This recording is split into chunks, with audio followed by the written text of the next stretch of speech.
creo que ya se inició. Y entonces, bueno, nuevamente esta reunión es, digamos que, o el objetivo de esta reunión es iniciar a discutir o a explicar un poco en qué consiste el componente práctico del curso de control análogo del programa de ingeniería electrónica. En primer lugar, digamos que este es un componente práctico que no es un componente práctico in situ, como los componentes prácticos tradicionales que nosotros estamos acostumbrados de los cursos, por ejemplo, de circuitos eléctricos o de electrónica análoga o microprocesadores, ¿cierto? Este componente práctico es un componente práctico que se pensó, digamos que inicialmente como una actividad de refuerzo para las demás actividades. Inicialmente el curso únicamente tenía, si ustedes me permiten, voy a ingresar por acá. Inicialmente el curso únicamente tenía las 5 actividades normales, que digamos que son la tarea 1, tarea 2, tarea 3, tarea 4, y tarea 5 era elaborar un artículo científico. No existía este componente práctico, que miren ustedes que de hecho desde el nombre de la actividad abarca las 3 unidades. Sin embargo, eso no es, digamos, una razón para preocuparnos, porque las actividades que nosotros propusimos en ese componente práctico son actividades que son supremamente sencillas. Tienen que ver con la temática, es decir, que la primera actividad o la primera práctica, como se llama dentro de la guía del componente práctico, tiene que ver con el lugar geométrico de las raíces. La segunda actividad tiene que ver con el análisis por frecuencia o con los diagramas de Bode y demás. Y la tercera actividad tiene que ver con el modelamiento en espacio de estados. Sin embargo, en ninguna de las 3 prácticas que aparece ahí, se les pide a ustedes diseñar un controlador por esos métodos. Entonces, es más, por ejemplo, en la primera grafique el lugar geométrico de las raíces, ¿cierto? Que eso es algo que pienso yo que todos ya saben hacer. En la segunda lo mismo, en la segunda es simplemente tome la magnitud y la fase en función de la frecuencia y dele distintos valores a la frecuencia y obtenga, bueno, rellenen una tabla. Son actividades que, digamos que lo que se pretende con esas actividades es reforzar, obviamente, las unidades, ¿cierto? Pero sobre todo digamos que subsanar de pronto aquellas necesidades que con respecto a la calificación del curso se vienen dando. Importante, y de una vez ya que hablamos un poco de calificaciones, recordar que este componente práctico es la actividad que más puntos tiene del curso. Son 150 puntos, ¿sí? También es la actividad que más plazo tiene. Es una actividad que ya lleva habilitada desde que inició el momento intermedio, es decir, que se habilitó, si ustedes ingresan aquí, perdón. Si ustedes ingresan a la actividad de componente práctico, esa actividad de componente práctico lleva habilitada o va a estar habilitada, digamos, hasta el domingo 14 de mayo y comenzó a estar habilitada desde que se habilitó también la tarea 2 del curso, ¿cierto? Que se me escapa en este momento la fecha, pero creo que fue, a ver, iniciamos el 6, creo que fue el 20 de febrero. ¿Sí? Entonces la actividad dio inicio el 20 de febrero y va a estar habilitada hasta el 14 de mayo. Y son 150 puntos. Entonces, como les vamos a dar una lectura aquí rápida de la guía, permítanme, yo voy a apagar un momento la camarita para que haya una mejor fluidez en el audio y demás. Entonces, observen ustedes cómo esta actividad entonces es, digamos, la que más puntos tiene y la que más plazo tiene. Entonces, con el componente práctico se espera conseguir los siguientes resultados de aprendizaje, aplicar metodologías en el lugar geométrico de las raíces, respuesta en frecuencia, espacio, estados. Buenas noches. ¿Alguien va a comentar algo? Les agradezco por favor estar pendientes de los micrófonos. Julián Arevalo, si es tan amable. Bueno, Ya lo silencié.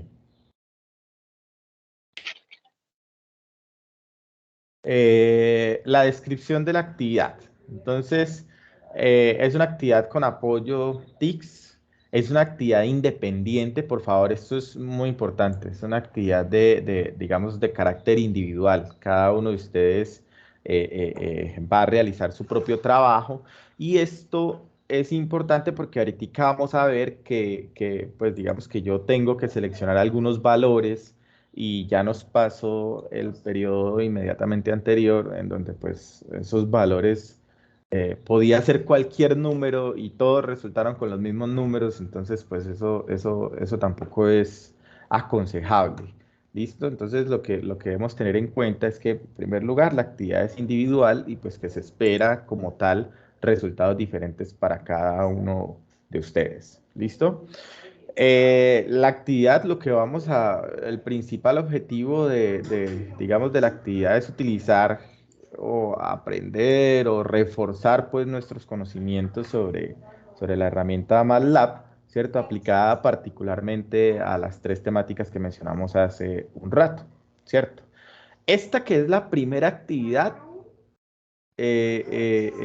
digamos que la primera práctica es simplemente obtener un lugar geométrico de las raíces de una función de transferencia en lazo cerrado como la que se muestra en esta figura, ¿cierto? Entonces lo que hay que hacer inicialmente, digamos que es analizar un poco cómo se comportaría este sistema realimentado, ¿cierto? Y escoger 10 valores diferentes para acá. Para cada uno de ellos, o sea, para esta ganancia que aparece aquí, para cada uno de ellos vamos a obtener una función de transferencia que va a ser la salida sobre la entrada, utilizando pues el MATLAB, ¿cierto? Una vez que hagamos eso las 10 veces, digamos que eso no es necesario hacerlo a mano, ¿sí? Usted simplemente, por ejemplo, en MATLAB carga esta función de transferencia que aparece aquí, que es de segundo orden, crea una constante K y, por ejemplo, la puede crear a manera de arreglo y darle 10 valores diferentes, o por lo menos eso es lo que se me ocurre a mí. Darle 10 valores diferentes y mire usted que aquí no se les ha dado ninguna restricción para esos valores de K. Entonces aquí es importante que, si bien es cierto, la planta es la misma para todos, K no debería ser los mismos valores para todos, ¿cierto? Y mucho menos que todos obtengan, pues, digamos que los mismos valores. Entonces, cada uno de ustedes va a dar valores distintos de K. A uno se le ocurrió, por ejemplo, un valor de K de 1.5. Otro dijo, no, yo quiero ponerle 300. Otro dijo, no, yo quiero ponerle 250, ¿cierto? Entonces, son infinitos números como para que todos ustedes tengan, digamos que los mismos números dentro de esta K. Una vez que tengan el sistema, digamos que en lazo cerrado, entonces lo que vamos a hacer es obtener los polos de la función de transferencia para cada uno de esos valores de K. Entonces ustedes me van a decir, para el valor de K de 3, la función de transferencia me dio lo que sea, lo colocan aquí dentro de la tabla, ¿cierto? Y los polos tienen una parte real y una parte imaginaria, eso hay que separarlo, ¿sí? Simplemente ustedes me dicen, listo, los polos para ese valor de K en lazo cerrado, ojo porque es en lazo cerrado, ¿cierto? Me dan tal valor en la parte real, tal valor en la parte imaginaria. Y listo, así por lo menos para los 10 valores de K, ¿cierto? Para los 10 valores que ustedes le coloquen acá. El tercer punto, entonces digamos que dice que ustedes van a definir, qué pena aquí, es MATLAB, ahorita lo corrijo, defina dos vectores en MATLAB, uno que se llame real y otro que se llame imaginario, ¿cierto? Y que contenga respectivamente los valores reales e imaginarios de los polos obtenidos en el paso 2. Una vez que ustedes obtengan los polos aquí, ¿cierto? La tablita la pueden rellenar manualmente, ¿sí? Con los datos que obtienen en MATLAB, simplemente rellenan esta tablita manualmente y listo.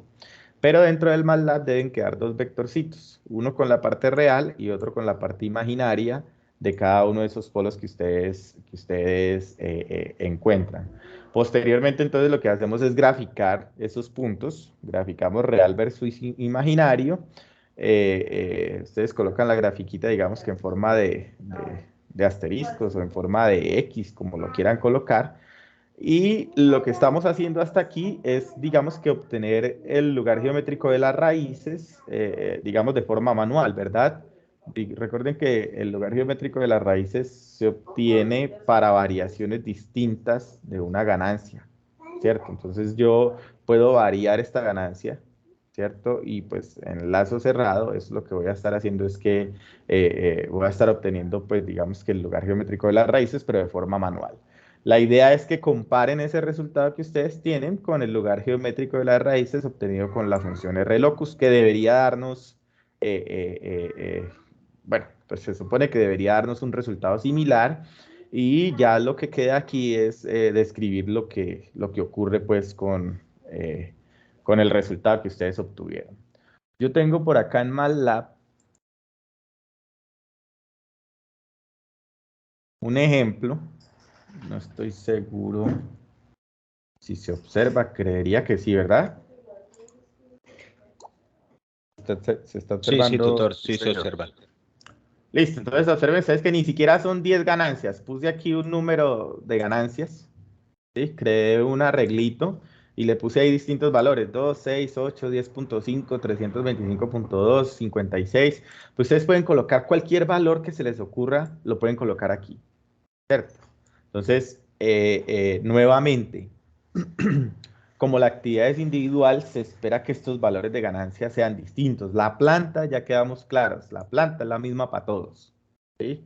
Ustedes simplemente llegan acá, miran su guía y su guía dice que es esta planta, ¿cierto? Pero los valores de K no dice qué es lo que hay que colocarle. Entonces, por favor, en los valores que agreguen en este vector, que deben ser 10, que todos tengan números distintos. Entonces, pues inicialmente, digamos que se declara la planta en lazo abierto. Yo creé por aquí dos vectores, aunque no seguí bien las indicaciones, porque las indicaciones dicen que uno se debe llamar, ¿cómo es que es? Real e imaginario, pero pues igual,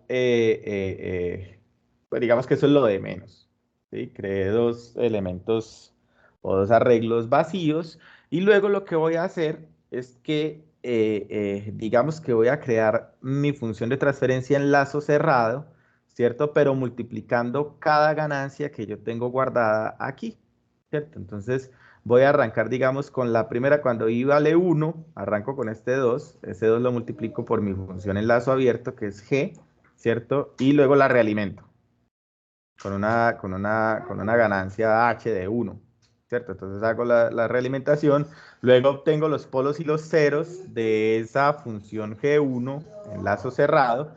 Recuerden que los polos me quedan guardados en un arreglito que se llama P aquí, ¿cierto? Y los ceros en un arreglito que se llama Z. Entonces la parte real, o lo que voy a hacer es comenzar a guardar esos datos en el vector parte real, ¿cierto? La parte real pues la obtengo simplemente utilizando la función real, ¿cierto?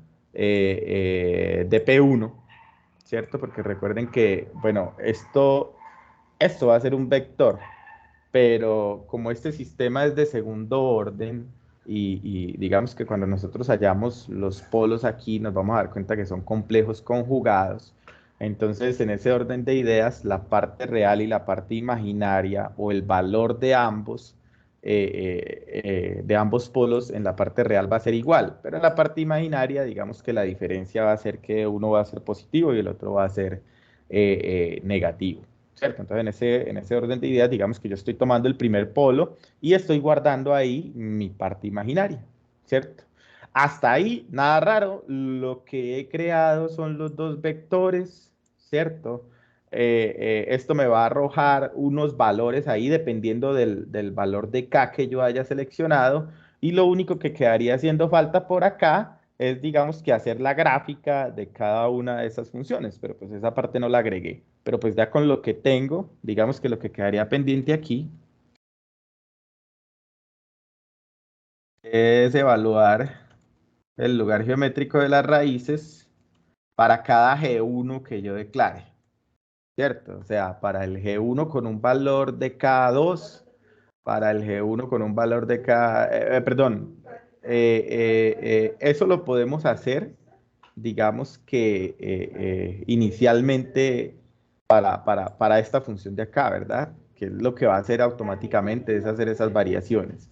Y lo de obtener la parte real y la parte imaginaria con los distintos valores de K es para obtener simplemente, digamos que, los valores que vamos a graficar manualmente. Si yo corro este segmento, bueno, estos segmentos de código, digamos que por acá puedo ver algunas cosas. ¿Sí? Tal vez un poco desordenado, pero por ejemplo, en esta primera parte, ¿cierto?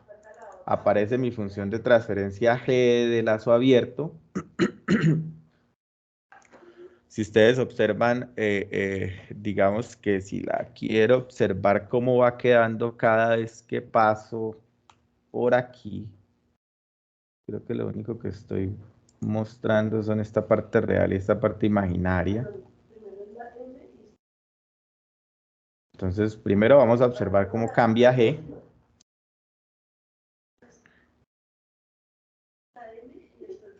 Para los distintos valores de K, ¿cierto? Entonces, en el primer caso, que creo que era 2, pues entonces simplemente me va a quedar con el 4 por acá arriba. Y recuerden que eso afecta el valor que aparece acá abajo, ¿cierto? Acuérdense que cuando hacemos, digamos que el lazo cerrado ahí, lo que vamos a poder observar es que eso tiene una afectación. Mi función de transferencia original era 2 sobre s cuadrado más 7s más 21, ¿cierto? Entonces, en este caso, ese número de acá arribita empieza a afectar también este 21 de acá abajo. Observen ustedes que siempre, en este caso, se sumó, ¿cierto? En este primer caso quedó 4 más 21, ¿cierto? En el otro quedó 21 más 12, ¿cierto? Y así sucesivamente. En este caso de acá arriba, entonces K valía 3, si no estoy mal. A ver. Es 6, perdón. ¿Cierto? Es 2, 6, 8. Pero como arriba el numerador tiene un 2, entonces siempre va a ser, arriba me va a quedar 2 por 2, 4, 6 por 2, 12, 8 por 2, 16, 10.5 por 2 me va a dar 21. Supongo yo que hay una de 21 por ahí en algún lado. Aquí está, 21 y así sucesivamente, ¿cierto? Entonces estas son las funciones de transferencia en lazo cerrado que se generan en ese pequeño for que se tiene por aquí, ¿cierto? Ahora, para cada una de esas funciones de transferencia, entonces yo hallo los polos y los ceros, ¿cierto? En estos momentos lo único que me interesa es, digamos que este valorcito de aquí voy a volver a dejar de imprimir. Bueno, pero igual ya está por aquí. Si ustedes miran en las variables, ya mi vector que se llama parte real, por ejemplo, ya tiene 6 valores, todos con el mismo valor. ¿Cierto? Todos valen menos 3.5. Y el vector con la parte imaginaria tiene también 6 valores, pero esa parte imaginaria iba cambiando. ¿Cierto? Entonces recuerden que el lugar geométrico de las raíces, vamos a tratar de ilustrarlo por aquí.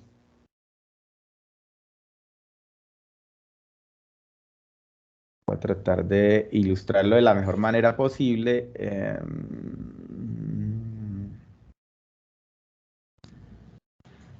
Hagámoslo por aquí. Recuerden que entonces eso lo que nos está diciendo aquí es simplemente que si yo tengo, digamos que mis dos ejes, mi eje imaginario y mi eje real, ¿cierto? Significa que voy a tener distintos valores para un mismo valor real. En este caso, por ejemplo, nos está diciendo por aquí, yo tengo un 3.5, un menos 3.5, es que nos dio. ¿Cierto? Pero para esos distintos valores de K, yo obtuve diferentes valores imaginarios. Uno, 455.52, otro 497, otro 545, otro 25 no sé qué, otro 10.98. Aquí hay un cambio porque si ustedes recuerdan, el vector K, por ejemplo, no está organizado de menor a mayor. Hay un saltico por aquí, uno se me fue muy grandote, después coloqué otro muy pequeñito. ¿Cierto? Por esa razón esto también quedó así. Ustedes lo pueden colocar en orden si les parece, ¿cierto? Entonces eso significa que nos van a dar asteriscos de esta forma. Uno por aquí en un valor diferente, otro por aquí en otro, pero siempre en la misma posición real, ¿cierto? Ahora, recuerden que como son complejos conjugados, entonces lo que está ocurriendo por acá arriba, pues también va a estar ocurriendo por acá abajo. Recuerden que este es el eje imaginario, J omega, y por acá está, digamos que mi parte real, o bueno, la parte real. ¿Listo? Y eso es todo, muchachos. Simplemente al final, cuando ya tengan ustedes el resultado, hacen el R locus de la función de transferencia, ¿cierto? Es decir, que evalúan el lugar geométrico de las raíces de G1 a ver cuál es el comportamiento.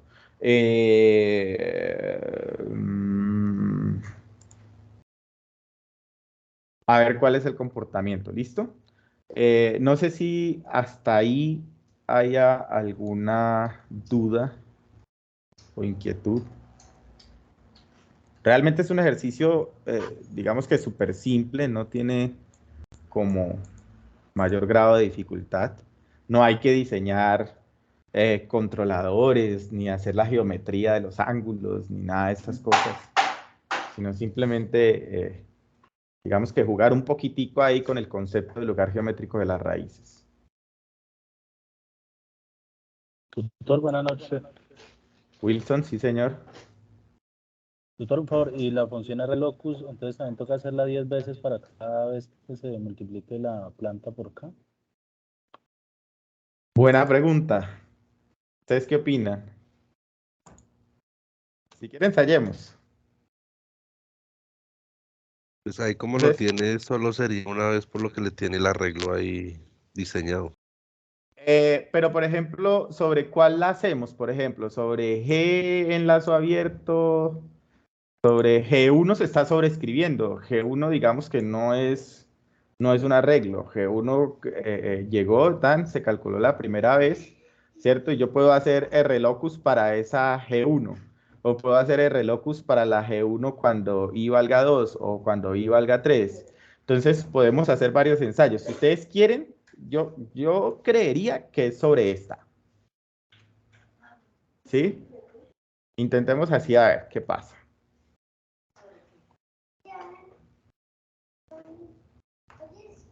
Entonces, seguramente nos va a salir el lugar geométrico de las raíces de esa función g. Observe usted, a ver, vamos a tratar de agrandar un poquitico esto sin tirarme todo.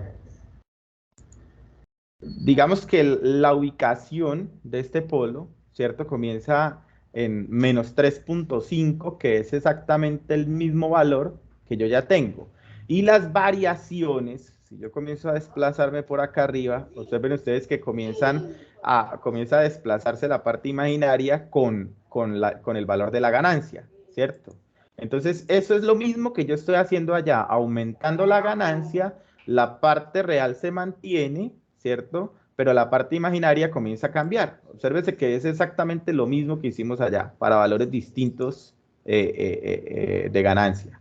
Entonces no es necesario que lo hagamos para cada una de estas funciones, porque lo que voy a obtener es algo similar y pues continuamente se me va a estar sobreescribiendo. O tendría que hacer yo, digamos que diferentes RLOCUS aquí adentro, o que me los pinte en figuras diferentes, y me va a salir diferentes 10 lugares geométricos de las raíces muy similares a lo que estamos viendo aquí. ¿Sí se comprende la idea? Entonces no es necesario hacerlo, digamos que para cada iteración del for. Sí, sí, señor, sí se comprende. La parte real siempre se mantiene y la parte imaginaria va variando Es de la que acuerdo va al valor de k. a la ganancia. Exacto. ¿Y la función R locus hay que hallar cada vez que nos varíe la parte imaginaria o solo dibujarla y no hay que encontrar ningún punto ahí en específico? Ahí no tenemos que hacer más nada, solamente dibujarla y comparar. La guía dice dibuje el R locus que, ay, carachos, no sé cómo hace uno para quitar esta vaina.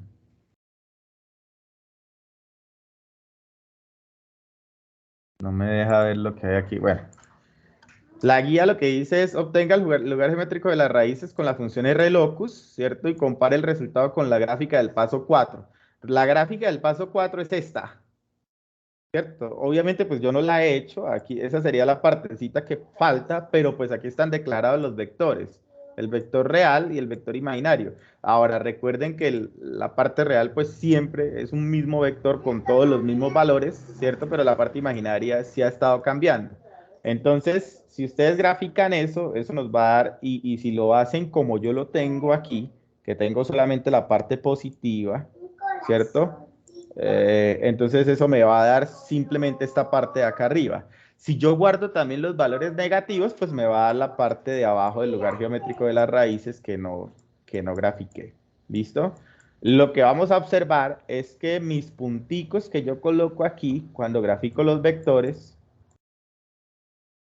¿cierto? Van a estar ubicados sobre el lugar geométrico de las raíces que se obtiene con el RLocus. Es decir, que las dos gráficas deben ser similares. O similares no, más bien como iguales. ¿Listo?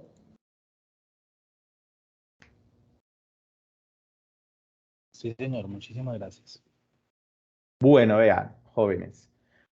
Las actividades son por el estilo, ¿sí? Es decir, en esta primera práctica y digamos que atendiendo a que solamente hemos dado inicio a la unidad 1, yo creería que conviene que hagamos una reunión explicativa, digamos que por cada ejercicio. Pero si ustedes observan, yo me voy a permitir aquí pasar un momentico a la segunda práctica.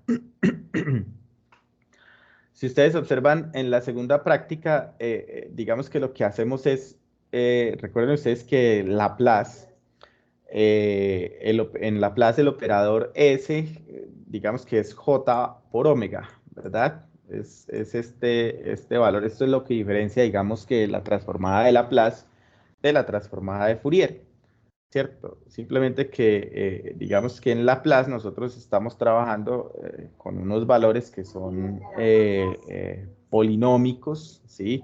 Y que de pronto nos tendemos a olvidar que son valores realmente complejos porque S es J por omega, ¿cierto? Entonces, en ese orden de ideas, lo que se propone es que usted calcule la magnitud, ¿cierto? Ni siquiera la tiene que calcular, aquí está la fórmula de lo que le da la magnitud de esta planta, ¿sí? Y aquí está la fórmula de lo que le da el ángulo de esta planta. Recuerden que un número complejo, siempre que ustedes tienen un número complejo de estos, ese número complejo puede estar expresado, perdón que es que no tengo el lapicito a la mano, pero ese número complejo puede estar expresado en términos, por decir algo, de la magnitud y del ángulo, ¿cierto? Entonces digamos que por acá abajo va a tener un ángulo, que por aquí, por este lado, va a tener una distancia R, ¿cierto? O una magnitud. Esa es la idea del segundo ejercicio. Entonces, tenemos un número complejo que es mi función de transferencia, ¿cierto? Entonces, con ese número complejo, lo que yo busco con ese número complejo, ¿cierto? Es poder obtener un valor de magnitud. ¿Y cómo obtengo eso? Simplemente sustituyo S por J omega, en donde me aparezca la S, reemplazo por J omega, luego opero sobre este número complejo, o simplemente digamos que utilizo el MATLAB para ayudarme ahí, simplemente para saber cuánto vale la magnitud de este número complejo, ¿cierto? Y luego calculo este valor de ángulo, ¿sí? Miren ustedes que conviene que nosotros utilicemos, por ejemplo, digamos que matemática simbólica, porque aquí hay una variable de interés para todos, que es omega, ¿cierto? La frecuencia. Entonces, en ese orden de ideas, tanto el ángulo como la magnitud van a depender de omega, ¿sí? De los valores de omega que yo coloque, ¿sí? Y el ejercicio consiste precisamente en eso también. Entonces, aquí dice que vamos a asignar valores, 10 valores, perdonen, aquí también hay un pequeño detalle. Vamos a asignar 10 valores entre 1 y 2 para la variable omega. Pero nuevamente, muchachos, ¿cuántos números hay entre 1 y 2?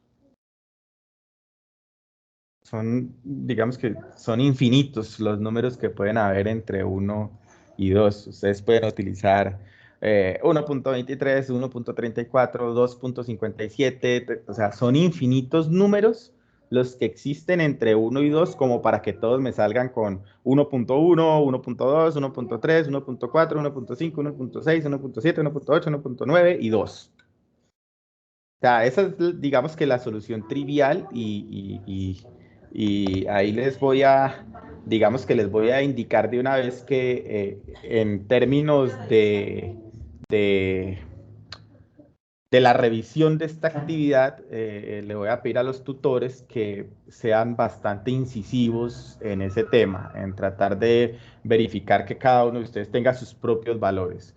Obviamente puede ser que algunos de ellos coincidan, pues tampoco que todos los 10 sean distintos, ¿sí? Pero pues no todos, ¿sí? Entonces, entre 1 y 2 radianes por segundo, hay infinidad de valores para que ustedes se muevan en ómega. Para cada uno de ellos hay que calcular la magnitud de la planta, o sea, esta función. Entonces, simplemente podemos utilizar, digamos que, matemática simbólica para declarar esta función y cambiar los valores de ómega de forma fácil. ¿Qué es lo que tenemos que hacer después? Pues lo que tenemos que hacer después es simplemente rellenar esta tablita. Ah, que para mi ómega de 1.3 la magnitud me dio tanto y el ángulo me dio tanto. Que para mi magnitud de ómega de ¿qué? 1.97, la magnitud me dio tanto y el ángulo me dio tanto, ¿sí? Y así sucesivamente. Es más o menos lo mismo que hicimos, digamos que con el lugar geométrico de las raíces, pero ahora estamos jugando es con la magnitud y con el ángulo de la función de transferencia. De la función de transferencia, inclusive ni siquiera nos importa si es una función de transferencia en lazo abierto, en lazo cerrado, es esta función de transferencia, ¿sí? Eso es lo que vamos a hacer, simplemente rellenar la tablita 2. Y lo que vamos a hacer posteriormente es, digamos que, hacer una gráfica senoidal utilizando cada valor de ómega que yo coloqué, ¿cierto? Entonces, aquí es muy importante que recordemos nosotros, vamos a tratar de explicar esto por aquí abajo.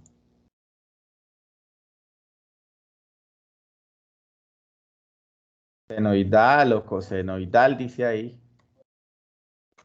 ¿Cierto? Entonces, en ese orden de ideas, digamos que lo que se nos pide es, por ejemplo, que yo defina una función. Voy a ponerle cualquier nombre.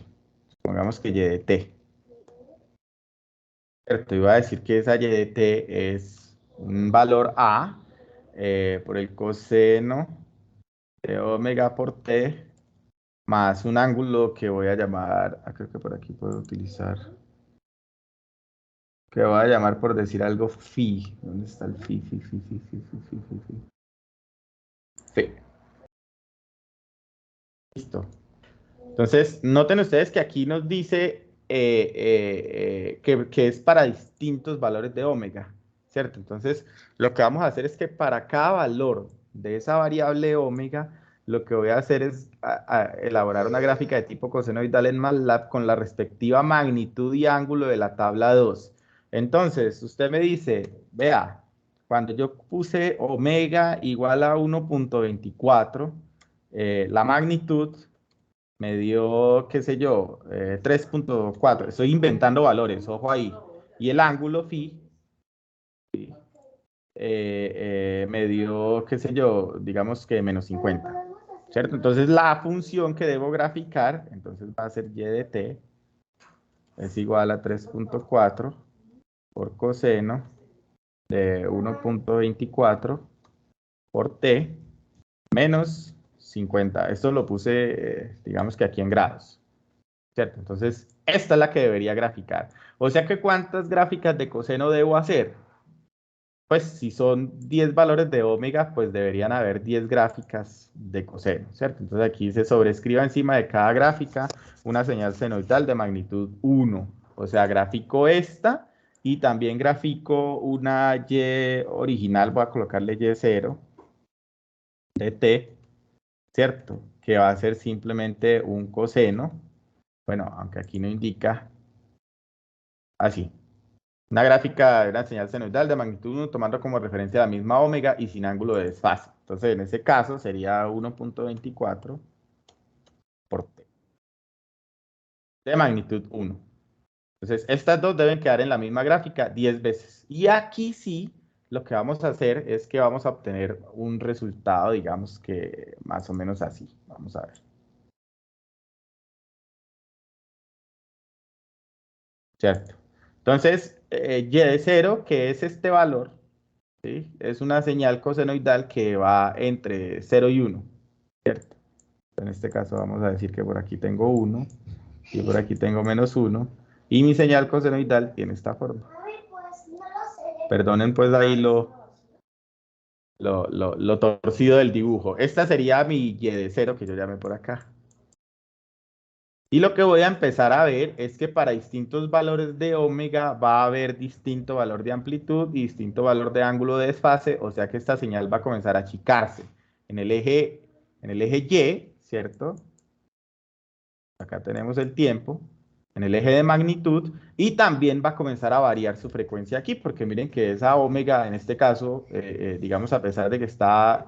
Ah, bueno, no, la frecuencia sí se mantiene la misma, pero se va a desplazar en el eje porque va a tener un ángulo de desfase, ¿cierto? Entonces, otra fácilmente podría... Esta, por ejemplo, dice que arranca en 3.4, pues aquí me perdonan la escala, pero voy a colocarla por aquí.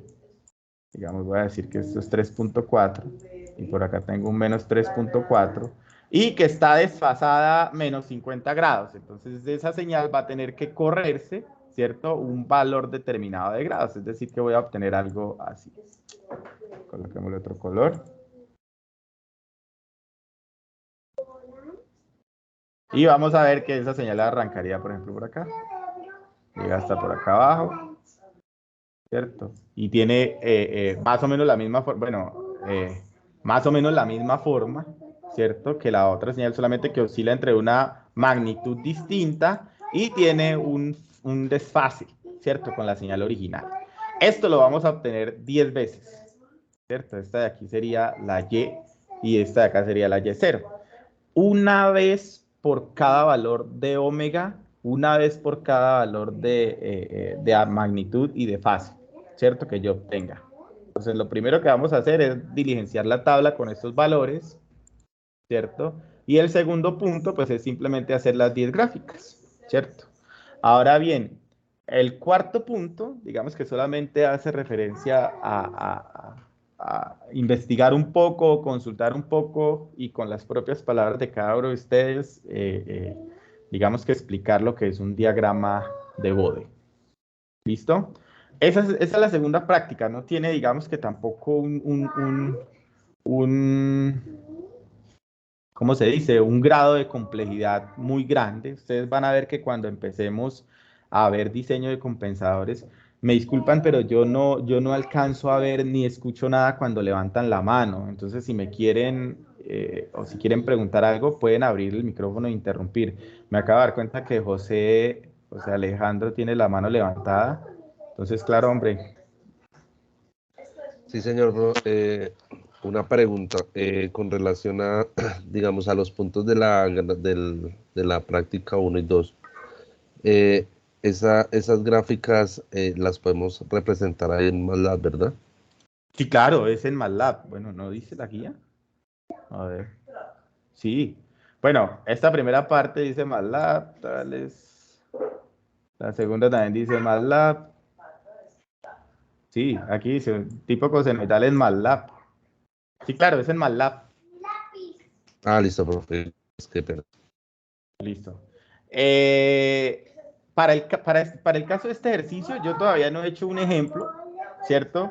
Pero si ustedes se fijan, digamos que no tiene como un grado de dificultad mayor. Lo único que tienen que hacer es definir, por ejemplo, A o la magnitud, ¿cierto? Como esta función, en donde lo que va a variar es el omega que tienen aquí abajo, ¿cierto? Y lo mismo van a tener que definir un valor para phi, que es el ángulo, que tiene esta fórmula, cada cual como está aquí, ¿cierto? En donde lo único que van a variar ustedes es perdón, dije ángulo ahorita, lo único que van a variar ahorita es la frecuencia, ¿cierto? La frecuencia angular, en ambos casos. Para distintos valores de omega nos va a dar distinto valor de magnitud y distinto valor de ángulo.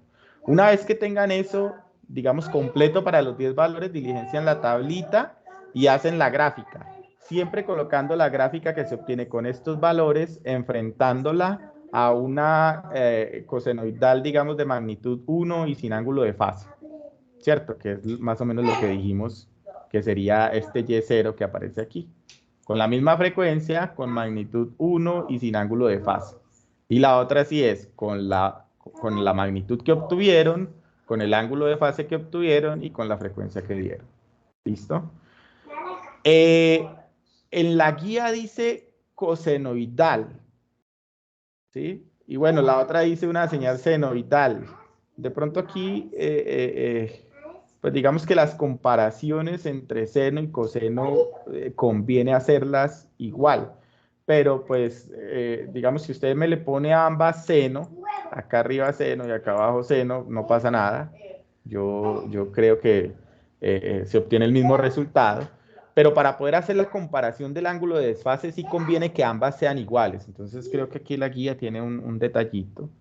Ambas deben ser cosenoidales o ambas deben ser senoidales. ¿Listo? Para que lo tengan presente. Yo la voy a cambiar y voy nuevamente a ajustar las cosas que tenemos ahí como con algunos pequeños errores que dice por acá MATLAB y estas cosas. ¿Listo? ¿Cuál es la idea que nosotros tuvimos originalmente también al diseñar este ejercicio? Y recuerden que este ejercicio o esta actividad también tiene un foro. Eso es muy importante porque, a ver, digamos que dentro de ese foro ustedes pueden ir colocando sus avances. Ese foro ya está habilitado. De hecho, ya hay algunas personas que seguramente han preguntado algo ahí, ¿sí?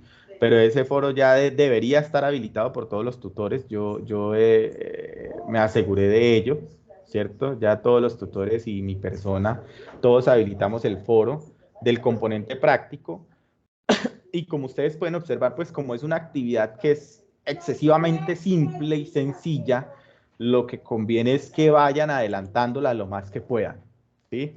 Miren ustedes que la actividad vale 150 puntos.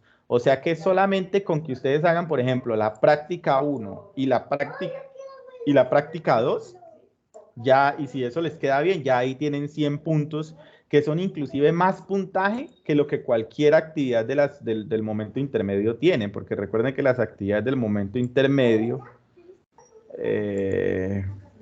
esas actividades que son la tarea 2, la tarea 3 y la tarea 4, no tienen sino como entre 70 y 80 puntos, no recuerdo bien exactamente cuánto es que vale el puntaje de cada una de estas tres tareas.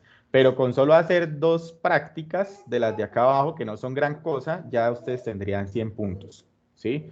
Entonces, por favor, tengan muy presentes fechas, tengan muy presentes puntajes. Esta actividad, la actividad del componente práctico, es la actividad que nos va a permitir a nosotros, digamos que seguramente aprobar el curso. Digamos, si ustedes hacen los 3 ejercicios, son 150 puntos, es un 1,5, ¿sí? O sea, ya lleva la mitad del camino andado para poder aprobar el curso. El último ejercicio, muchachos, es inclusive, digamos que más simple todavía que los otros ejercicios que ustedes tienen planteados. Es simular un sistema en el modelo en espacio de estados. Más adelante, cuando entremos a la unidad 3, ustedes se van a dar cuenta que yo puedo modelar, digamos que cualquier sistema dinámico, no únicamente con la función de transferencia, sino también con el espacio de estados, ¿cierto? Eso lo vamos a explicar a su debido tiempo, pero resumiendo, aquí nos presentan el modelo de un motor, ¿cierto? Si usted quiere entrar un poco más en detalle en cómo obtener el modelo matemático de este motor, le recomiendo que vaya al material del curso, a ver si me acuerdo muy bien dónde es que está, acá, en la unidad 3, en donde dice metodologías de diseños de sistemas de control en el espacio de estados, ingresan, y una de las OVAs, perdón, solo hay un OVI, debe ser este. Ese OVI que aparece ahí que dice representación en el sistema del espacio de estados, que lo elaboró el profesor Oscar Fuentes el año pasado, precisamente. Creo que no se alcanza a ver lo que se está abriendo. A ver, eso se abre en una ventana distinta, ¿verdad? Pero es un video en donde precisamente lo que el profesor hace es explicar cómo obtener el modelo en espacio de estados utilizando esto mismo, exactamente este mismo modelito, este mismo sistema dinámico que aparece aquí. ¿Listo? Entonces ustedes pueden observarlo en detalle en ese video. A ver si esto tiene alguna URL por aquí. Permítanme a ver. Profe, buenas noches. Sí, buenas noches. Lo que hace es descargármelo. Qué pena ahí. Pero bueno, listo. Sí, señor, lo estoy escuchando. Jaime. Una pregunta. Entonces, esta grabación la vamos a compartir en el foro del componente práctico y si para el desarrollo pues, de todo el componente práctico vamos a hacer CIPAS para ver el desarrollo de los ejercicios. Sí. La respuesta a las dos cosas es sí. La grabación de esta reunión yo la coloco, digamos que en el foro de noticias del curso. No la voy a colocar en el espacio de webconferencias. La voy a colocar en el foro de noticias. Está acá inicialmente. El entorno de información inicial. Aquí donde aparece la invitación. ¿Cierto? Aquí mismito arribita va a aparecer grabación, reunión, componente práctico. Listo, y también se las voy a enviar por el correo. Y recuerden que en el Teams, bueno, no les estoy mostrando el Teams, pero recuerden que en el Teams también queda esa grabación ahí. Yo tengo que pedirle al profesor Carlos que me explique cómo hizo para configurar para que no se borraran. Yo supongo que debe ser de una forma muy sencilla, porque antes lo que pasaba era que las grabaciones que quedaban en el Teams se caducaban, en algún momento caducaban, ¿cierto? Pero aparentemente como que ahora hay forma de colocarlo sin que se caduque.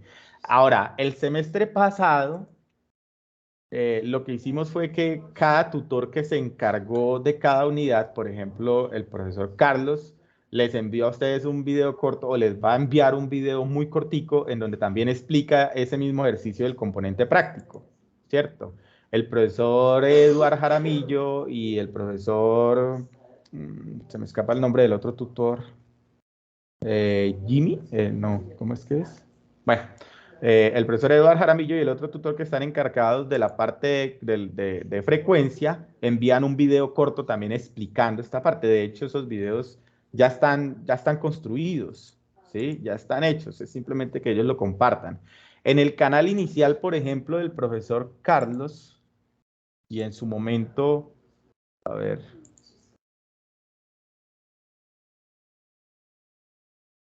aquí, en este canal que él compartió en su momento para el desarrollo del primer ejercicio, yo estoy casi seguro que aquí debe haber un video, porque estos canales nosotros los hicimos el semestre pasado y lo único que hicimos fue simplemente cambiarle el nombre, pero yo sé que en alguna parte, creo que ya lo editó.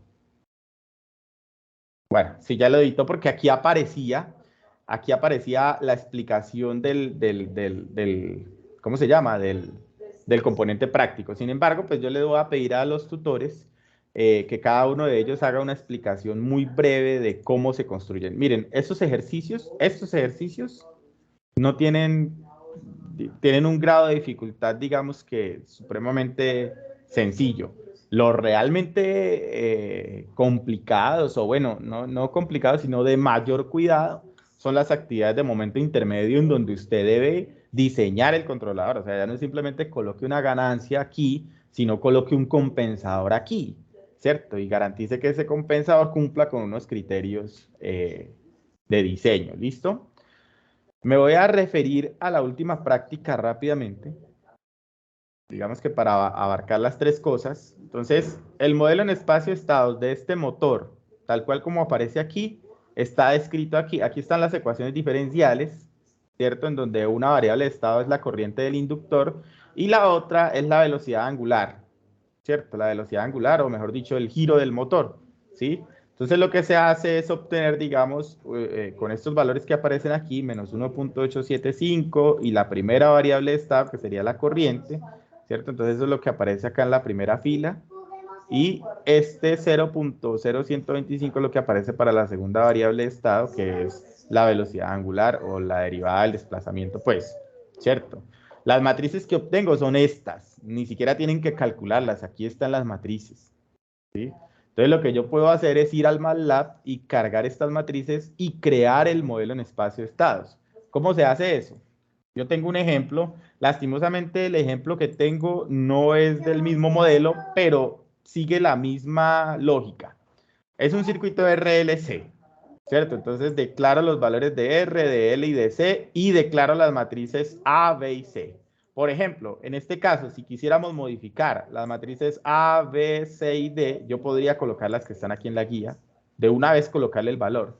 Entonces, decir que el primer número de esta matriz es menos 1.875, que el segundo número es menos 0.0125. Simplemente ustedes 0.0125, simplemente la digitan. Luego 1 y menos 10.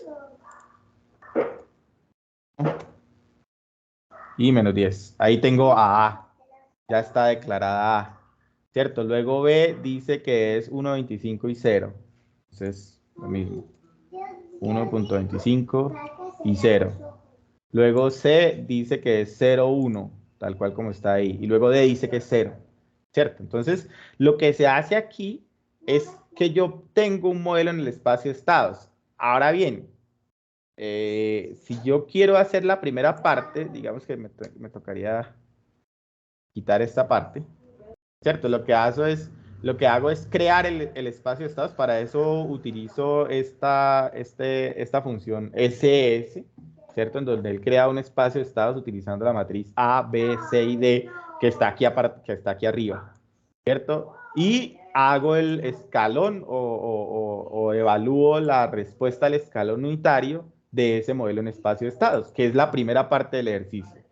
Defina la planta representada en espacio de estados en MATLAB y aplique una entrada a escalón unitario. Es esta vaina. ¿Cierto? Luego dice, elabore un diagrama de bloques. Ah, bueno, aquí sí ya hay algo diferente, ¿cierto? Del modelo en el espacio de estados del motor en DC. Use Simulink. No sé si ustedes han utilizado el Simulink online, ¿cierto? Pero es supremamente simple. Creo que yo... A ver...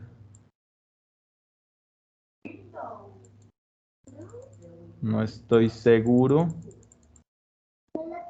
Pero miremos a ver si es este.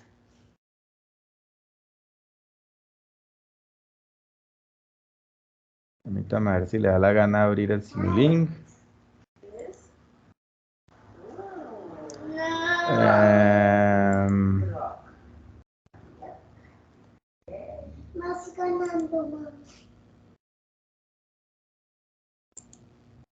Bueno. Este es un modelo en espacio de estados. Miren ustedes que aquí hay algo diferente y aparecen las matrices A, B, C y D, pero aparece una realimentación. Esto es el último tema. Mejor dicho, este es un controlador ya con la realimentación de las variables de estado, ¿cierto? Lo que habría que hacer en la práctica es lo mismo, pero eliminamos esta parte. ¿Cierto? Nos vamos a quitar toda esta parte y simplemente ponemos, digamos que por aquí una referencia o alguna vaina así. Vamos a ver si esto permite pegar por acá. Bueno, más bien quitemos todas estas flechitas. Y simplemente completemos el modelito. Ahora, ojo porque este modelo, como yo lo tengo creado aquí. Ah, verdad que esta no va. Qué pena. Ya. Yo puedo decirle al Simulink que me utilice variables del MATLAB. Entonces, por ejemplo, en este caso, yo utilicé una variable que había llamado en MATLAB AC, ¿cierto?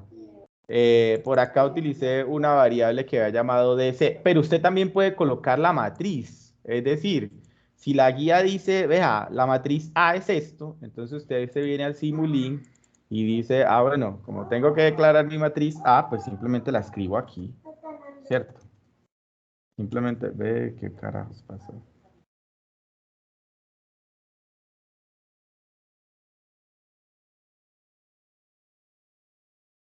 Algo le pasó al idioma de mi teclado. Se me perdió la forma de sacar los cuadraditos, los corchetes cuadraditos. A ver, ahí están. ¿Cierto? Simplemente declaro la matriz. Entonces dice 1.875. Estoy colocando números a la loca. Pilas ahí. 0.00125. Por acá por el otro lado. O en la otra fila. Miren esa locura. Se enloqueció el teclado.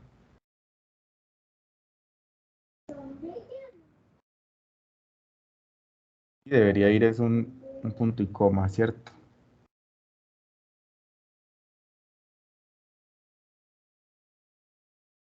¿Qué le pasaría a esta vaina?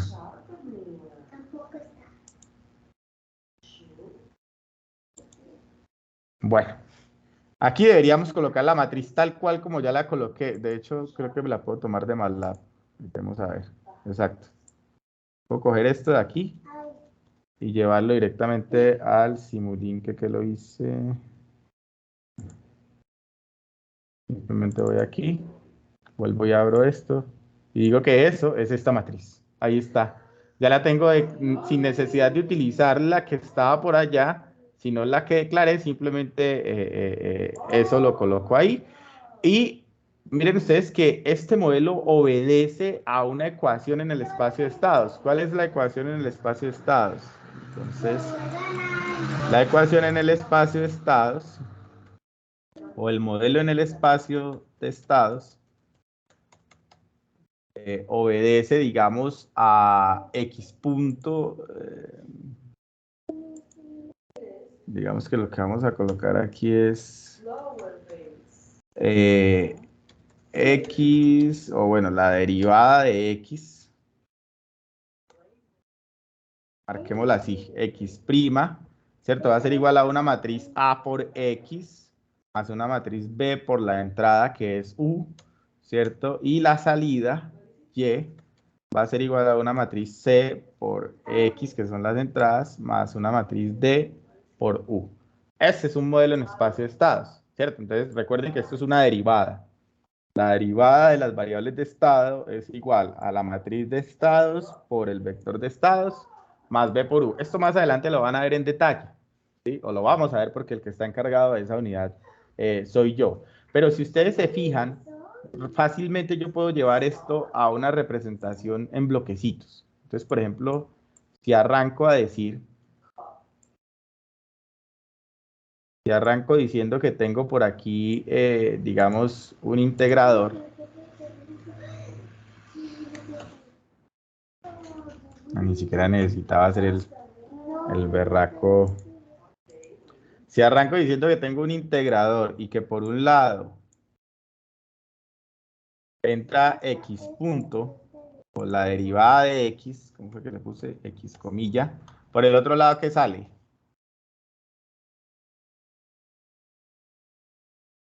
Si entro La función. sin derivar, así. Sale X. ¿Sí o qué?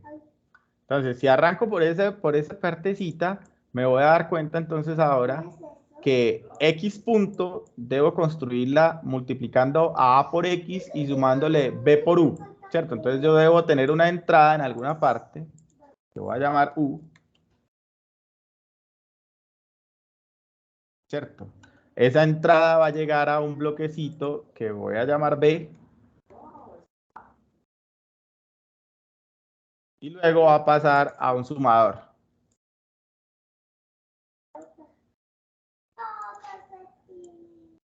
¿Cierto? Y por acá por la parte de abajo,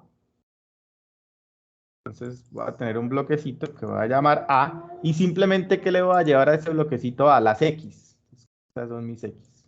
Las voy a llevar por aquí y las voy a llevar al sumador.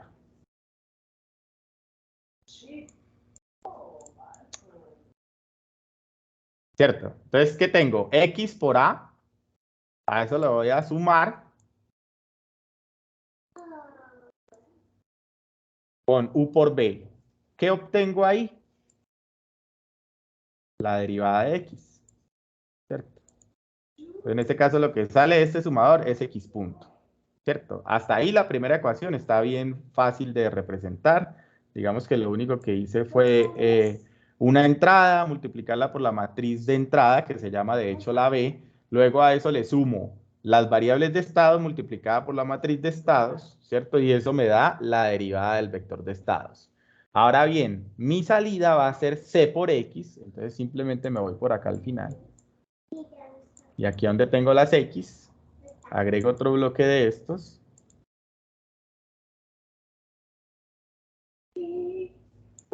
Que ahora va a tener la matriz C, ¿cierto? Y entonces, ¿quién sale de ese bloque? Digamos que debería salir Y si D no existiera, pero puede existir una matriz de transmisión directa que se llama D. Vamos a colocarla por acá arriba.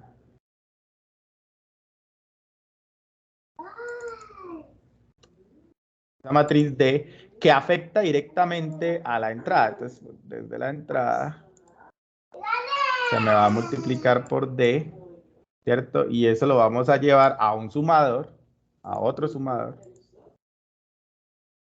Final. Bueno, tal vez esta está muy largo, ¿cierto? Tenemos otro sumador. Y ese sumador le vamos a llevar esto que viene por aquí y esto que viene por acá. ¿Y quién sale de aquí? Qué pena lo chueco, pero bueno, ahí se hizo lo que se pudo. Por aquí tengo mi salida Y. Entonces analicemos ahora sí el diagramita de bloques que obtuve ahí. Entonces, tengo X punto, la derivada de X por aquí, tengo X por acá, ¿cierto? Tengo mi entrada U por acá y tengo mi salida Y por acá, por este lado. Vamos a correr un poquitico esto de aquí. Y vamos a comparar con el diagrama de bloques. Entonces, X punto o la derivada de X tiene que ser igual a U por B, aquí está, ¿cierto? Y a eso le sumo X por A o A por X. Aquí están las dos. Eso me da la derivada de X, ¿cierto? Y la salida Y, o mi vector de salida Y, va a ser simplemente C por X, que viene aquí, X por la matriz de salida C, y a eso le sumo D por U, donde D es la matriz de transmisión directa, que generalmente es 0. Generalmente D es 0 en los modelos, digamos, LTI, o en los modelos lineales e invariantes en el tiempo, D es 0. Entonces, miren que este diagrama de bloques es el que se pide llevar a Simulink, que era el que estaba tratando de ilustrar aquí. Miren que tiene la misma estructura. El integrador, ¿cierto? Por aquí tenemos mi señal de entrada por el vector B. Por acá tenemos la señal de entrada multiplicado por la matriz D para que vaya hacia la salida, ¿cierto? Aquí tenemos un osciloscopio para observar la salida. Por acá tenemos X realimentado por el vector o por la matriz A. Es exactamente el mismo diagrama de bloques que hicimos aquí, ¿cierto? ¿Qué es lo que hay que hacer entonces? Según la guía, lo que hay que hacer es declarar estas matrices A, B y C. Y luego simplemente obtenemos una entrada de escalón unitario. Elaboramos el diagrama de bloques al motor DC en espacio de estados utilizando Simulink. Simulamos con una entrada de escalón y verificamos la salida con un osciloscopio, tal cual como está aquí. Verificamos la salida con un osciloscopio, ¿cierto? Explique el comportamiento en un párrafo. Ni siquiera tenemos que, digamos que hacer ningún cálculo ni nada, sino meter eso en los bloques, cargarle las matrices y explicar, ¿cierto? Ahora, bueno, a partir de la representación en espacio de estados, halle la función de transferencia. Entonces, volvemos al MATLAB.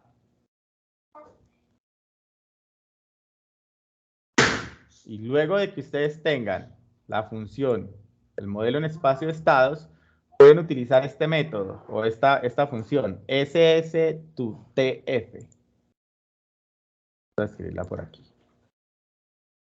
Si ustedes utilizan la función SS to TF, lo que quiere decir es espacio de estados a función de transferencia. que necesitan es pasarle todas las matrices A, B, C y D, ¿cierto? Entonces, si ustedes hacen SS to TF, él le devuelve un numerador y un denominador, ¿cierto? Un numerador y un denominador ¿de quién? Pues de la función de transferencia, ¿cierto? Entonces, asociado a este espacio de estados, existe también una función de transferencia, porque recuerden que es el modelo de lo mismo, el modelo de este motorcito. Entonces, el modelo de este motorcito puede ser o una función de transferencia, o las ecuaciones diferenciales que están aquí mismo, o el modelo en espacio de estado, ¿cierto? Esos son los tres modelos que ustedes aprendieron de pronto por ahí en su curso de sistemas dinámicos a obtener, ¿cierto? Entonces, listo, tenemos aquí mi función de transferencia y completo el ejercicio. Digo, hallo la función de transferencia en MATLAB, obtengo los polos. Bueno, para obtener los polos, pues simplemente miran las raíces del denominador, ¿cierto? Y luego dice, bueno, no aparece que evaluemos la respuesta al escalón, pero debería ser la misma que obtenemos acá arriba, ¿cierto? O sea, esta gráfico de aquí debería ser la misma de esta, ¿cierto? Lo que luego sí dice es que tenemos que obtener los autovalores y los vectores de la matriz A. Esta última parte se hace simplemente con esta lineecita de código. ¿Listo? Simplemente con esta lineecita de código y él nos va a arrojar un autovector y un autovalor. Perdón, nos va a arrojar tantos autovectores como autovalores hayan. Como este es un sistema de 2×2, ¿cierto? Hay dos variables de estado, nos va a arrojar dos autovalores y dos autovectores. ¿Listo? Vamos a tratar de correr eso. Yo creo que le hice algunas modificaciones, pero yo creo que funciona. Permítanme a ver. ¿Cómo me devuelvo a...? Ok. Pues por ahí compiló algo, pero no estoy seguro que compiló. A ver.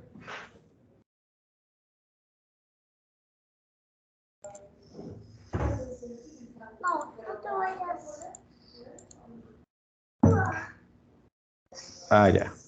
Ah, es que las dos archivos los tengo en distintas carpeticas, pero creo que ahí ya compiló. A ver, miremos a ver qué arroja.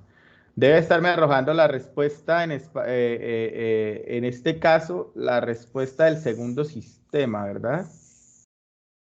Es decir, esta, la respuesta de G, ¿cierto? Por acá, por abajo en el command window, tenemos los dos autovectores, miren ustedes que son dos, uno hacia abajo y otro hacia abajo, y los dos autovalores. Un autovalor es menos 9.9985 y el otro es menos 1.8765, perdón ahí, ¿cierto? Por acá están las matrices A sub C, y por acá está la función de transferencia. No sé por qué esto no se deja ver bien.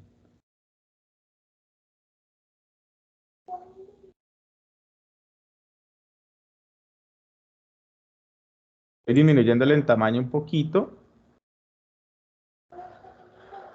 Aquí están los valores de los polos que me da y por acá declaro unas A sub C que ya les voy a decir qué es eso. Ah, ya me acordé. Generalmente, a partir de unas matrices A, B, C y D, yo puedo declarar unas que son, digamos que en una forma controlable, lo que en control se llama la forma canónica controlable, y se obtiene, digamos, al revés. Una vez que tengo la función de transferencia utilizando A, B, C y D, me devuelvo otra vez a espacio de estados. TF, o sea, función de transferencia a espacio de estados y paso el numerador y el denominador. Y esa A sub C, B sub C, C sub C y D sub C no va a corresponder con estas de acá arriba. Pero no es necesario hacer esta parte. Esta partecita no es necesario hacerla. Si ustedes quieren, la podemos obviar. Perdón. Me acordé de Python. Y lo hago simplemente con la matriz A que ya tenía declarada hace algún momento. ¿Cierto? Simplemente con esa matriz. Entonces vuelvo y compilo. Y vamos a ver qué obtengo. Bueno, lo de las figuras después ustedes lo cuadran, ahí pueden comparar, por ejemplo, este y se van a dar cuenta que son exactamente lo mismo. ¿Listo? Y quería mostrarles era los autovalores y los autovectores. Aquí están, sí, ahí cambiaron un poquito. ¿cierto? Y miren ustedes que mi función de transferencia de ese motor es esta de aquí, a pesar de que mi espacio de estados es este que representa la guía. Bueno, no estoy seguro que haya metido los mismos números, ¿no? Puede que sí. A ver. Menos 1,875, menos 0.0125, 1 y menos 10. Creo que sí los metí bien. 1,25 y 0. Ahí están. 1,25 y 0, 0 y 1 y 0. ¿Listo? Entonces, más o menos este es el ejercicio que hay que hacer. Ignoren esto de RLC, porque pues esto realmente no es... yo lo tenía para otro modelo, pero pues aquí ustedes pueden colocar directamente lo que la guía les está indicando. Y listo. Entonces, obsérvense que los 3 ejercicios que se proponen son 3 ejercicios excesivamente simples. Voy a darles espacio para que pregunten, para que consulten. Recuerden, es una actividad individual. Usted solamente hace una entrega. A pesar de que son 3 ejercicios, práctica 1, práctica 2 y práctica 3, la entrega que van a hacer es única, ¿cierto? Es decir, que hacen el desarrollo de sus ejercicios, de las 3 prácticas. ¿Qué le pasó a esto? Ingresan por acá por la evaluación, van al componente evaluativo, llegan hasta aquí y hacen una sola entrega con las 3 tareas, ¿cierto? Si tienen dudas, inconvenientes, miren que todavía quedan 61 días. Es decir, que pueden ser que cosas de las que yo haya explicado aquí no se comprendan tan fácil todavía, porque es que apenas estamos viendo el lugar geométrico de las raíces. O sea, lo que ya debió haber quedado entendido es esta primera parte. Eso seguro sí ya quedó bien entendido, ¿cierto? Porque ya le hemos dedicado bastante tiempo a eso. Y solamente es utilizar el relocus y digamos que unos arreglos y ya, ¿cierto? La segunda parte, que es lo de la frecuencia, pues es relativamente simple. La tercera parte también es relativamente simple, pero pues digamos que tenemos que pasar por alto el hecho de que todavía no hemos visto cómo modelar así. ¿Listo? Todavía no hemos visto cómo hacer el modelo así.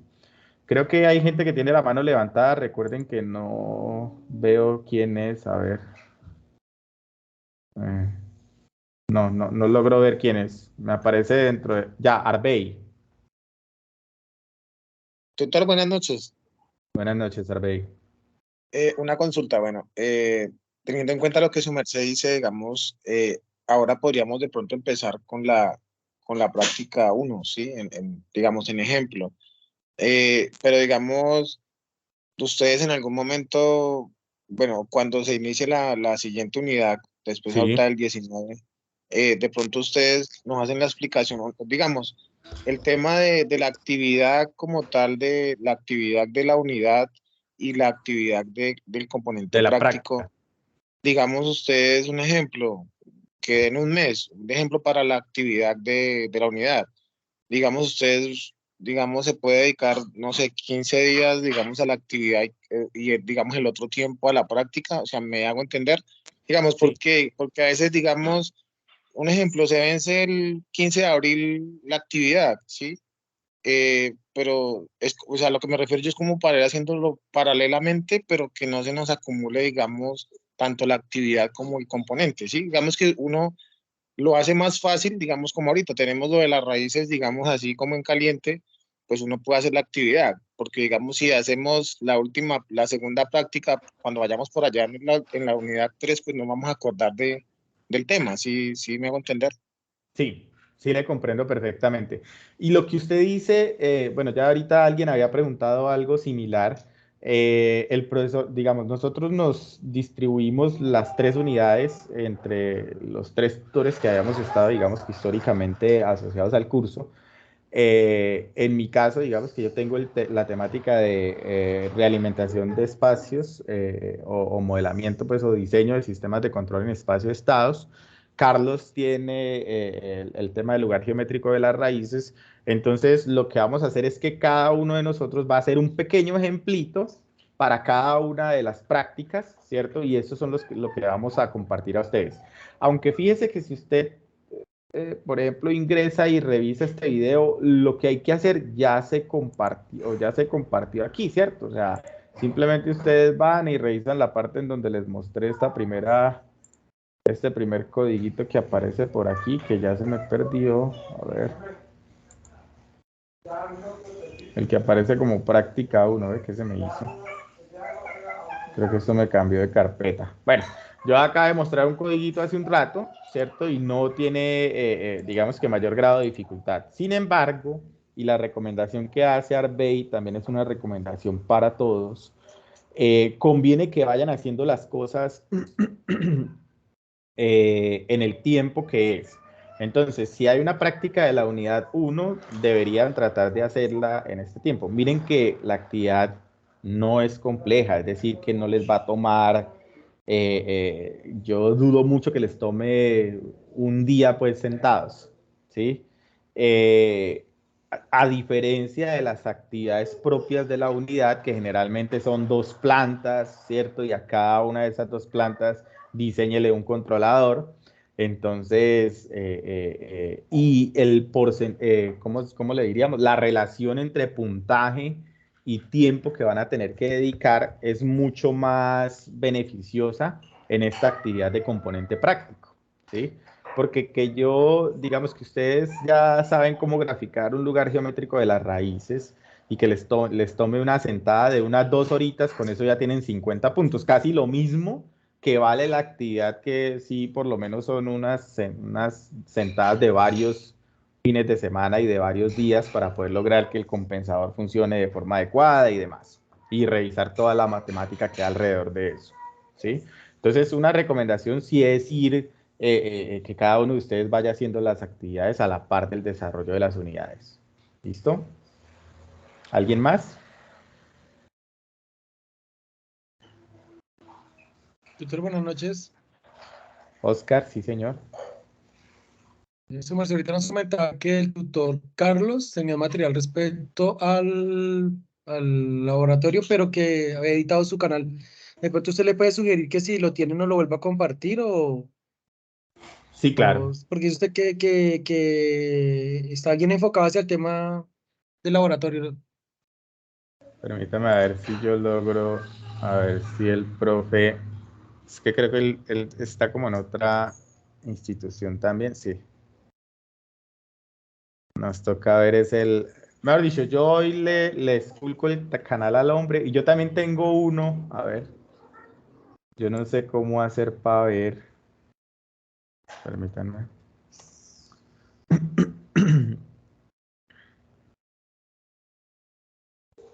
Voy a compartirles de una vez por aquí, si lo encuentro.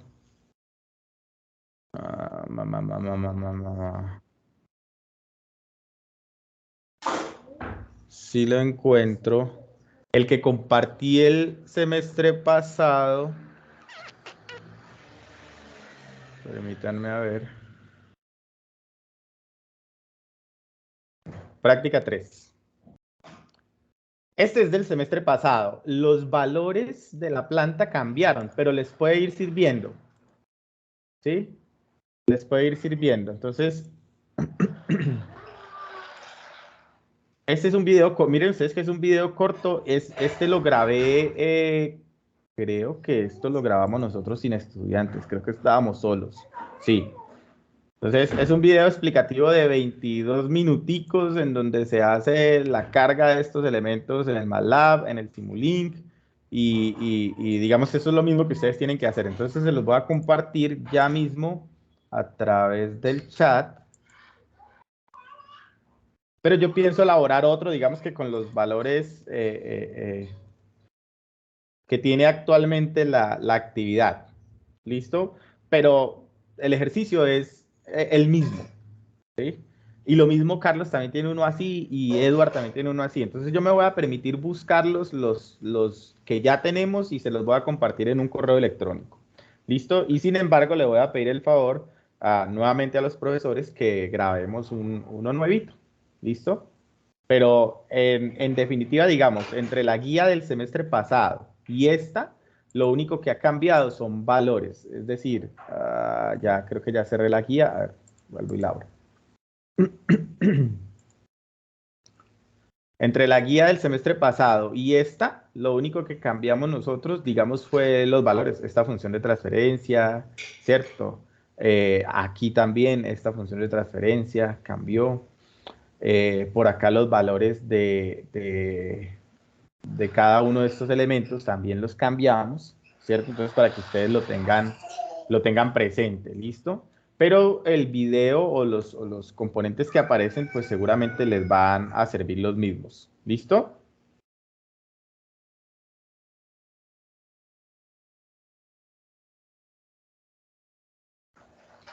¿Alguna otra duda o inquietud para poder ir cerrando la reunión?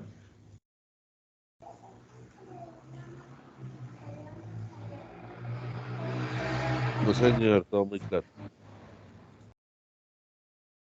Muchas gracias, tutor. Muy buena noche. Bueno, hombres y señoras y señores, yo les agradezco muchísimo la atención que han tenido el día de hoy.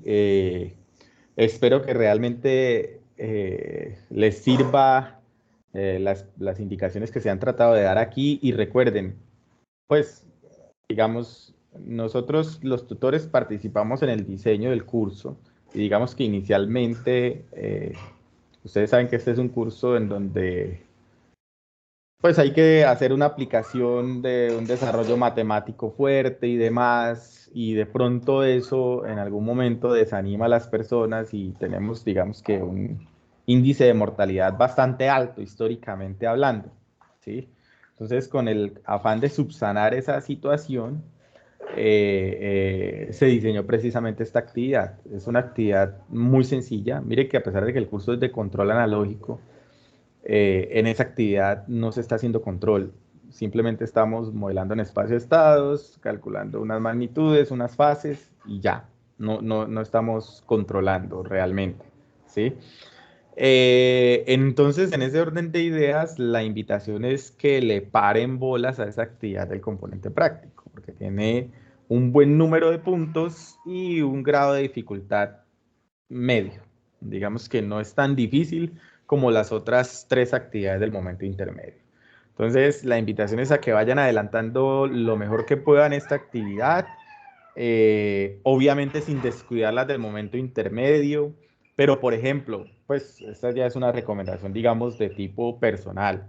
Si usted tiene que escoger entre entregar una de las actividades del momento intermedio y la del componente práctico, pues mi consejo es entréguela al componente práctico, que la del componente práctico vale el doble que cualquiera de las actividades del momento intermedio.